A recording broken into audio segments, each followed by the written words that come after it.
By the time the last ram was destroyed, Titus Aemilius Crassus had built 3 machines that could have broken any gate in the Roman world, and watched all 3 of them fail against the same gate.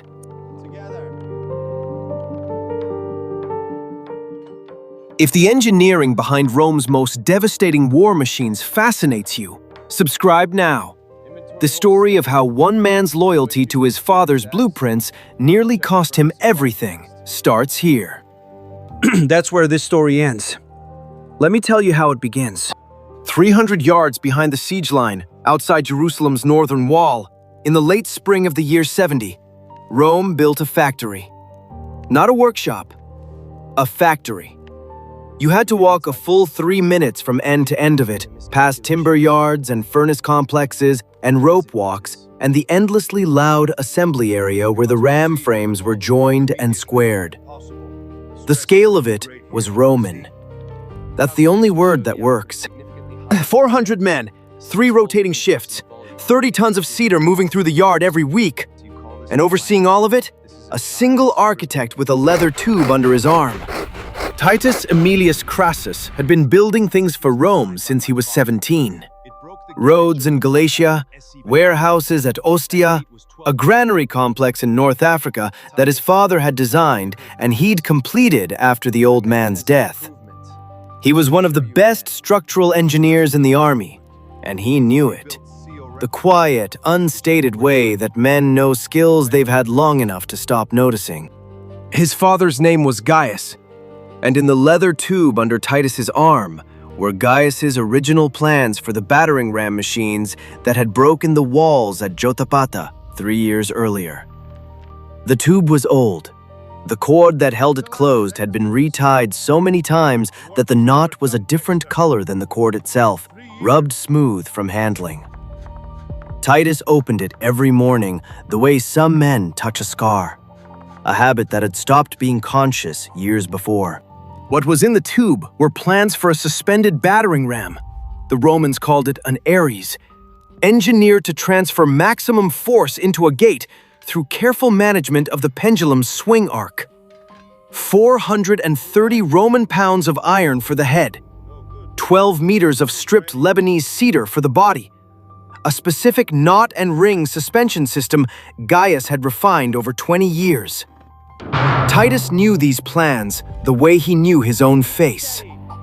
He'd taught the configuration to 6 younger engineers and watched them build machines that worked. He didn't question the plans any more than you questioned the way your father shook hands. On the 4th morning, a junior engineer named Quintus Servilius Rufus appeared at the entrance to Titus's tent. Senior architect, I've been working through the load calculations for the suspension rig. If we shift from 7 suspension points to 9, here and here, the pendulum's effective momentum at contact increases by roughly a 1/6. The math is sound. I brought the figures. Titus looked up.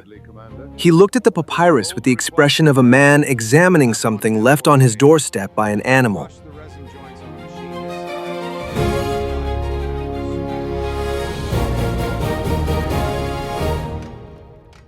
I know, sir. I'm suggesting an improvement, not a correction.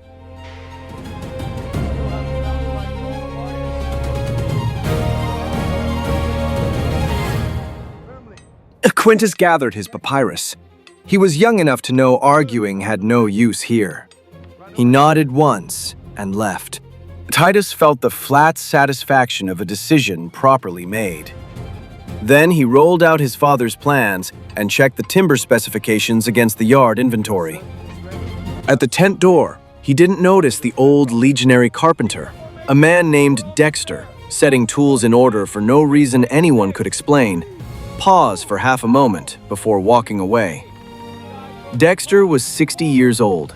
He'd worked under Gaius Aemilius Crassus at Jotapata. He'd been there for every day of that construction. He hadn't spoken about it in 3 years. He'd get to it eventually. On the tent table, behind Titus, Quintus's papyrus figures sat untouched. The iron fittings came out of the hillside furnaces in the 3rd week, cooled in clay-filled troughs and examined by men whose hands were so accustomed to telling good iron from bad that they worked by feel. The specific weight, the sound of the metal under a hammer tap, the way scale flaked or held. Bad iron got melted back down. Good iron went to the blacksmiths. The ram head itself was a 3-day casting. 430 pounds of iron with a bronze overlay fitted while the iron was still warm. The bronze gave it weight distribution on the forward face and protected against gate rebound stress. Pure iron cracked after 40 or 50 impacts under that cycle. Gaius's plans specified the overlay precisely. The thickness, the mounting method. Titus corrected the pour angle twice, sent one team back to the furnace to reheat a mix he didn't like the color of. He'd been like this since he was 17, standing next to his father doing exactly what he was doing now. Flavius Longinus found him at the molds and stood next to him for a minute without speaking. Longinus communicated most effectively through the quality of his silences. The 4th cohort lost 3 men this morning. Arrow barrage from the wall. Crassus, I need a machine at the gate.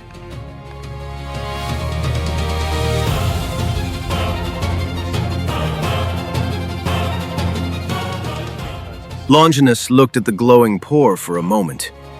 Somewhere behind the cooling troughs, a legionary named Claudius had been standing slightly too close to a splash of iron scale.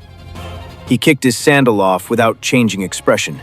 That's why we use the wool leggings, Claudius. A pause. Longinus turned back. Was that your own sandal? 4 days. And the suspension assembly was the most complex part. An old carpenter named Dexter worked the suspension assembly alongside the rope team. He moved his hands without being directed, steadying a ring while it was set, adjusting a rope run, checking a knot with 2 fingers, and then slowly retying it. Nobody told him to. He just did it. Titus noticed him once, rechecking a joint that had already been inspected twice. Good carpenters double-checked. He said nothing.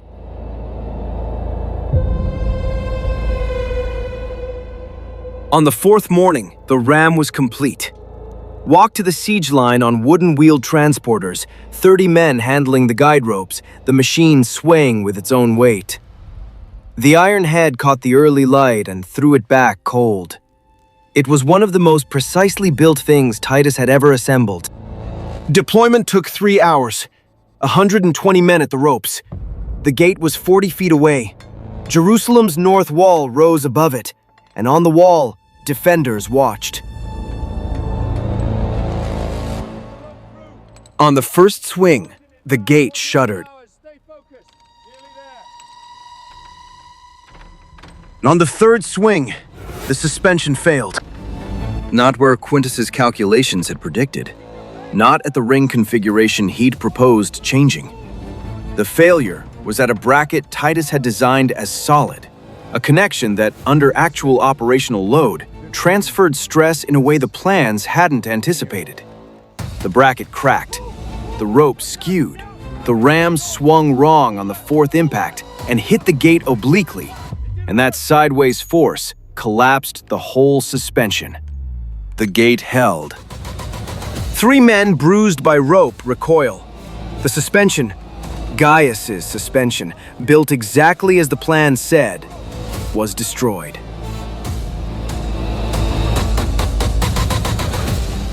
That evening, Dexter came to the repair area where Titus was working. He was carrying something, a flat piece of worked leather, folded twice, clearly carried a long time. He set it on the table next to Titus's plans without speaking. It was a sketch. Rough charcoal lines, smudged at the edges, the kind of drawing made quickly under field conditions. It showed the same 9-ring suspension, but with a different bracket at the 3rd ring. One that would flex under load rather than resist it. The kind of modification a man made when he arrived at a gate and found the actual conditions different from what the plans assumed.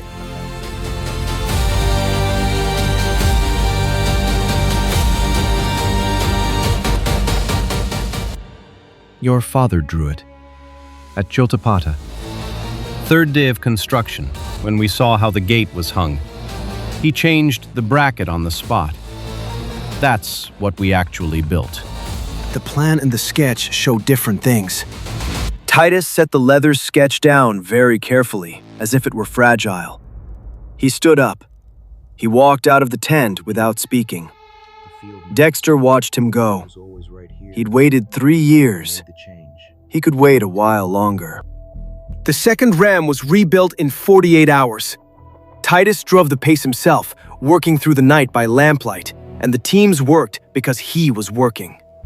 The bracket was modified, but not with Dexter's design.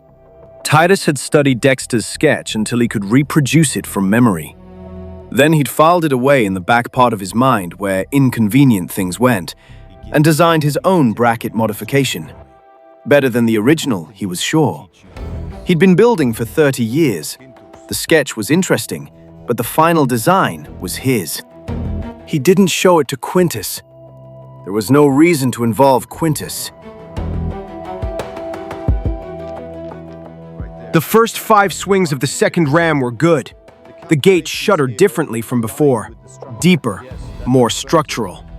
The teams pressed harder. Longinus, watching from the works, actually exhaled. Another 5 swings and they'd have damage. 10 more and they might have a breach.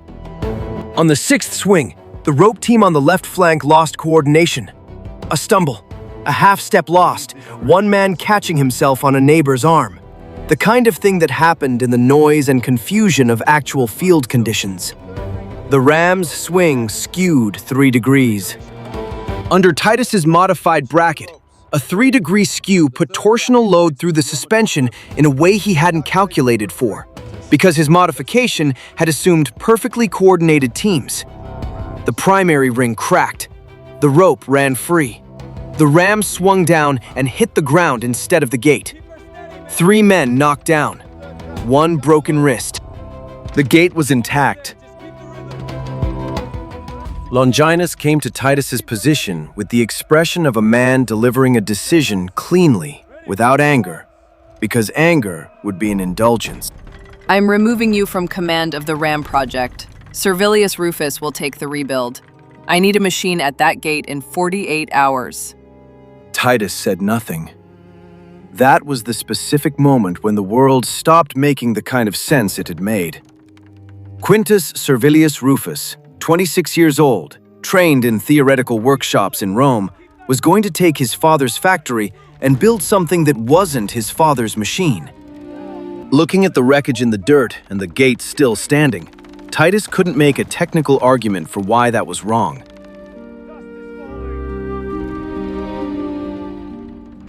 Dexter stepped forward. He'd been in the background the whole time, always 15 feet away from whatever was happening. And now he stepped forward and said to Quintus specifically 7 words. You haven't worked a gate under fire. Ventus turned to him with the patience of a man who has very little of it left. Your suspension rig is right for a stable deployment. The moment your rope teams lose coordination, which they will because there are men falling around them, your 9-point load distribution becomes 6-point. Tell me what happens then. Quintus went through the calculation in his head. Everyone watching could see him doing it. His face changed. The structure fails. Same as this one. Different spot. Same result. He looked at Titus. And Gaius's original plan fails because it assumed a stable platform that Jerusalem's gate doesn't give you. You need both. His load distribution combined with the field modification for an unstable rope team. That's what your father actually built at Jotapata. I thought you understood when I showed you. Longinus looked at Titus. Quintus looked at Titus. 130 men in the camp, in some undefined way, looked at Titus. That evening, Titus sat alone in the drawing tent with the lamp turned high. He opened the leather tube and rolled out the plans. He looked at them so many times he usually didn't see them anymore. He saw what he remembered they said. But tonight, He looked. In the margins. His father's handwriting, smaller, crowded into the edges as if written quickly, in the field, at Jotapata, at the actual moment of building. Crossouts, corrections, a different bracket dimension with an arrow, a just for hung gate, a rope configuration note. If teams break position. Notes to whoever would use the plans next. These weren't the plans of a man who thought he'd built the final version. These were the plans of a man who expected someone to continue the work. And Titus closed his eyes and sat very still with his father's handwriting in front of him, and 30 years of frozen loyalty to a snapshot, starting slowly to crack.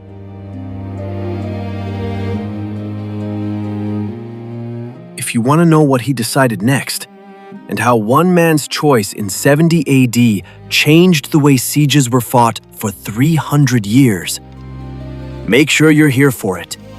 Subscribe, because the final machine is the most interesting thing in this entire factory. And it shouldn't have been possible. What the margin notes said when Titus read them properly: begin with the heaviest timber you can source. Then, let the gate teach you the rest. That last phrase was in smaller writing than everything else. Maybe an afterthought. Maybe the most considered line on the entire plan, written last because it took a career to know it was true.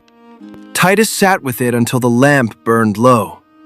Then he called Quintus. They worked through the night, not arguing, past argument.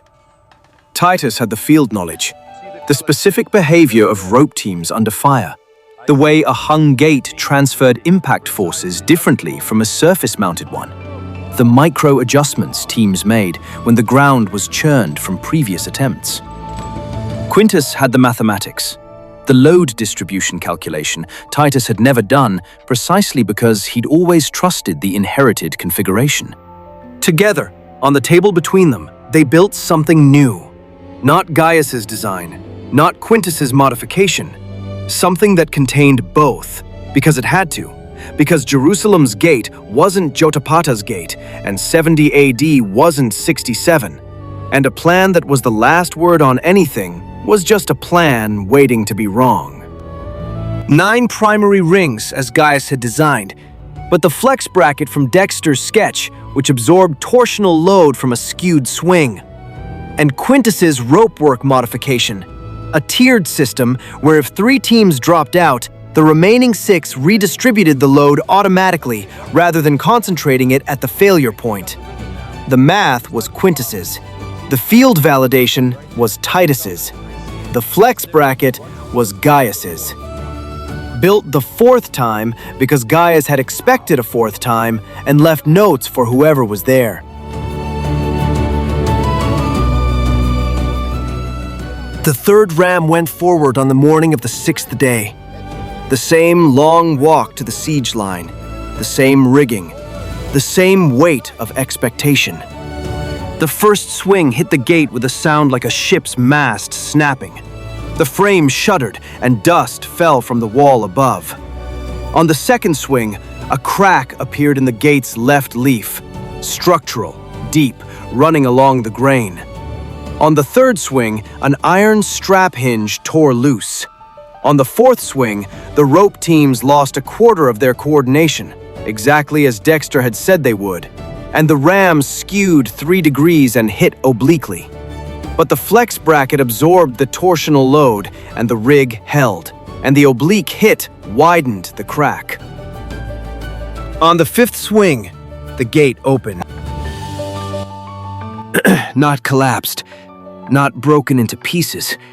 It opened, the left leaf swinging inward on its remaining hinge with the slow, reluctant gravity of something that's been holding as long as it can and has finally stopped. Light, dust, the dark interior of the gate passage. Titus stood in the dust and watched the teams move forward and did not move himself. The gate was open. The machine had worked. Both true at the same time as another thing that had no easy name. the specific, bitter arithmetic a man does at the end of a project when he counts what it cost. 30 years. He'd spent 30 years building machines, training engineers, making decisions, all organized around a version of his father's method that wasn't his father's method. It was a snapshot of one decision at one gate in conditions that would never exactly repeat. And his father had known that. His father had left notes. His father had expected the person who came next to adapt the way Gaius had adapted, because the material and the conditions and the gate were always different, and the only doctrine worth anything was the one that knew it had to change. The thing Titus had taken for a legacy was a draft. The thing his father had left him was permission to continue.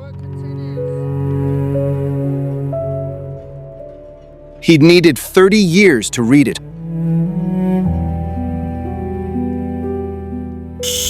As it turned out, and this is the kind of detail that only shows up in the historical records if you know where to look, the ram design used subsequently at Masada was based on the Jerusalem modifications. The records name the supervising engineer of that project, Quintus Servilius Rufus. Titus's name doesn't appear.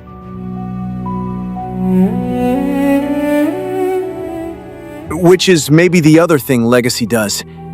It moves forward without you, because that's the only direction it can go.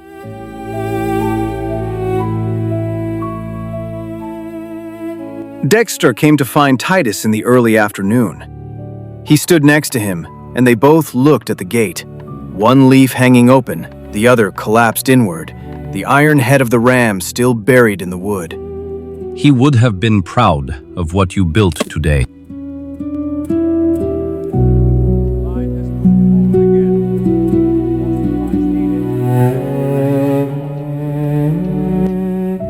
The Battering ram factory outside Jerusalem produced 6 machines during the siege. 3 failed. 3 broke gates. The engineering record notes only the successes, as engineering records tend to do. What survives, because Quintus wrote it down, because Dexter talked eventually, because the methods used at Masada were different in ways engineers noticed, is the outline of what the final machine was. A suspended ram with a flex bracket configuration. A 9-ring suspension with tiered load distribution. A design that expected field conditions to vary and built the variation into the structure. A design built for the next engineer, not just for the gate in front of it. That's the thing about building something meant to last. You have to build it knowing someone else will need to change it. That's not a compromise. That's the whole point. Somewhere in the wall of the destroyed gate, the iron ram head was still buried when the Roman forces moved on. Iron lasts longer than gates, longer than factories, longer than the men who argued over how to mount it, longer than legacy. If you confuse legacy with the thing itself, rather than the understanding of how to build it. Next week, what it actually took to rebuild a lost technique from physical evidence alone, when the last person who understood it was gone. Come back for it.